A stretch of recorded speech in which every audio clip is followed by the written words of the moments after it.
Certainly seems like the AEW world is buzzing as we count down the days to Blood and Guts. With that in mind, recently, in the middle of the ring, Chris Jericho with the Inner Circle had some very fiery words to say. Many of them pointed out, not only all you guys, especially you, MJF. What's your reaction to Jericho's interview that we heard on Dynamite just a few weeks ago? It wasn't just an interview, Jim. I recall you called it the immortal promo, correct? You know, Chris, you might have got one thing right about the scarf. Well, not about the fact that I, quote-unquote, stole it from you. I've been rocking Burberry flannel since I was on the Rosie O'Donnell show, but this particular scarf, man, I mean, it's old, it's haggard.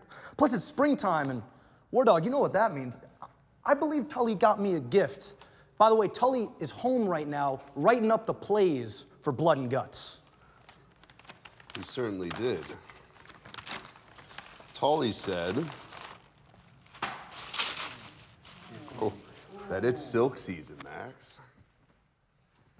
Thank you, sir. This thing. It's so, see, it's just, oh, God. I love it. I'll take it from It's here, like baby. a scene of a John Wayne movie. Almost. Talk to the people, War Dog. Oh, it's nice. Chris Jericho. You called that the immortal promo? Something like that, big fella. Wouldn't that mean it was the perfect promo? You see, it almost was. Jericho, one of the best promos in the game, right? Not quite as good as Max here, but good. You cut one of the best promos of your entire career, which is saying a hell of a lot, until you got to me. Stumbled your words a little when you got to me, didn't you, Chris?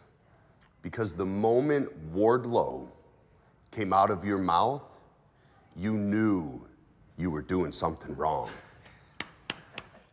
Chris Jericho, the first ever AEW World Champion, the most charismatic man in professional wrestling for decades, the GOAT, the man who's been leading this industry, Jim, for years. That is, until now.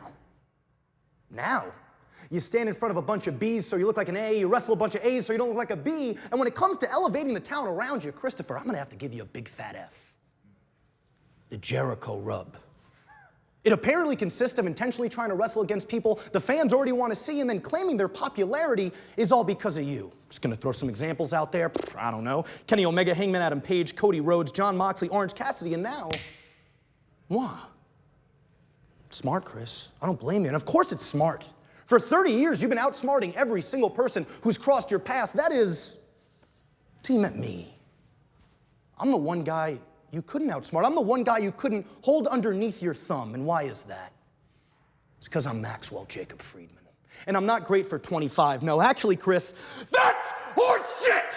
I'm great, period. When you were 25, you were curtain jerking on Worldwide. Me, I'm a top guy, and I'm hanging around top guys. We are the best faction in professional wrestling today. The Pinnacle, not the Inner Circle. And we are also all winners. Speaking of winners, I am undefeated, which is why I found it oh so peculiar, Christopher, when you claim that I shouldn't say I'm better than anyone until I can prove I'm better than the likes of Brandon Cutler or perhaps Michael Nakazawa, right? Yeah, that's interesting, Chris, because if my memory serves me correctly, I already beat you.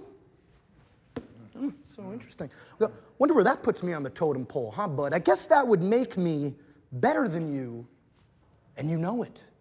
But how about you prove me wrong, Chris? Instead of sending out that stooge of yours, Mike Tyson, to sucker punch my brothers in arms, you send out your family, I send out mine, and you beat us. And Chris, for the sake of pride and pride alone, please try to beat me, because Lord knows I'm gonna be trying to do the same. So if you got one thing right in that cute little immortal promo of yours, it's that I am a mark. But I'm not a mark for you. No, I'm a mark for your spot. And on May 5th at Blood and Guts, along with my family, I'm gonna take it. Because when you are in the Pinnacle, you're always on top.